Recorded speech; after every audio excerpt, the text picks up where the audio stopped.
Hi, I'm Pablo.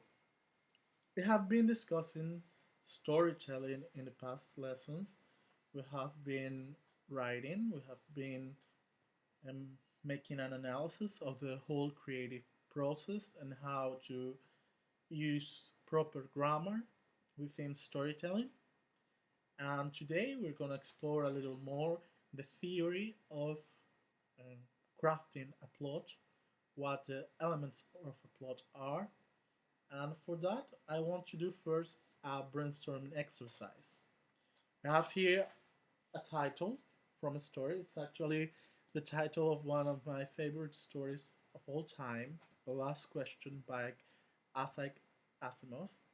And what I want you to do now is to come up with plots for such a title.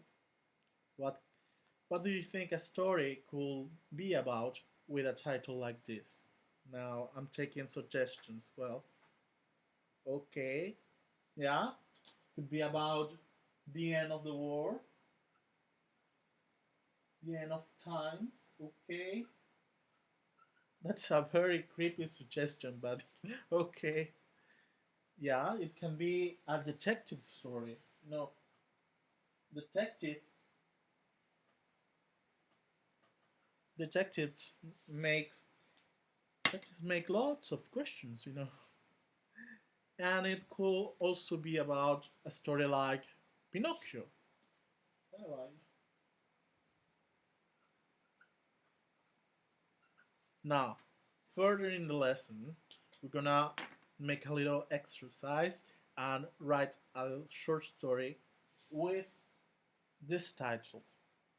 Each one of you is gonna work up a little and write a one page short story. But now we're going to explore what plot is, what are the elements of plot, what can we do with plot. Here I have this magical paper. I love how such a difficult topic can be approached but such a simple presentation. Now you can say, yeah, why all these technicalities real writers just write? And that's an advice I always give. If you want to learn to write, well, write. That's the, the idea. But now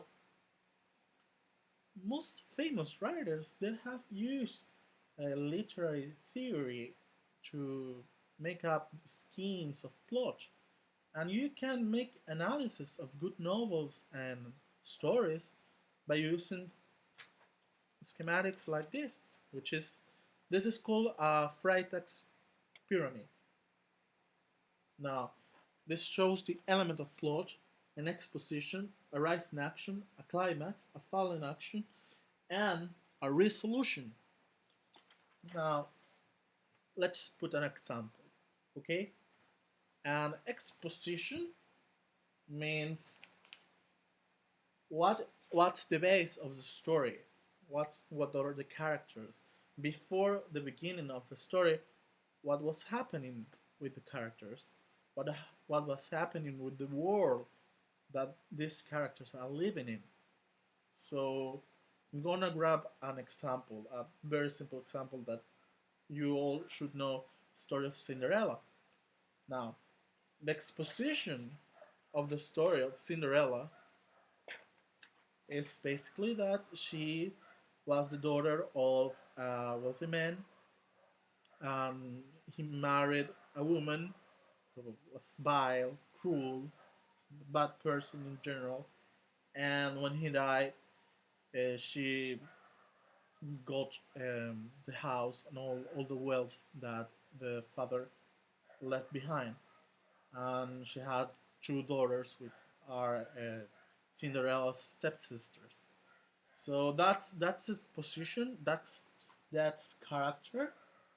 Rise in action is when the character enters a crisis. Cinderella wants to go to the ball with the prince, but her stepmother can't allow that. So we arrive to the climax. The climax in Cinderella's story is Cinderella going to the ball, finding the prince, dancing with him, and then um, going home at 12 o'clock. The fall in action is what happened after the climax. In this case, the prince is looking for that beautiful woman that left behind a glass shoe, and when he finds her, um, she, he admits that he has fallen in love with her, and well, the resolution here is what we can tell in all these um, old stories. They live happily ever after. That's the resolution of Cinderella's story. Now, I want you to first listen to this video. This is a YouTube story. It's free to use. It was starting to get dark. We were walking past an old abandoned building when Max ran off and into the house. I called out to him, but he didn't come back. I walked towards the house. Now, this is the shortest story there is, but you will listen to it again. First, I want to give you a simple reminder. Here we're working with short stories that use only two tenses, the simple past and the past continuous. I know we're in a writing class and everyone here is supposed to know the difference between a simple past and a past continuous, past progressive. But let's have a reminder, okay? Here we have the simple past. He called me. I went there. I robbed her. We'll know it's intuitive. We can tell that the simple past is just an action in the past, but something more complex, past continuous, an action that happened in the past that we are using this tense to express that some action happened, had a beginning and an end within the past.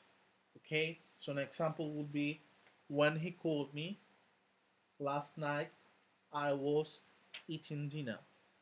Okay, now I know you already know this, but just a quick reminder.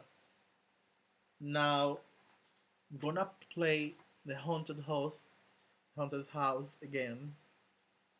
I want you to listen to it, and after you listen to it, I want you to discuss with me how this story can fall within these categories of elements of the plot.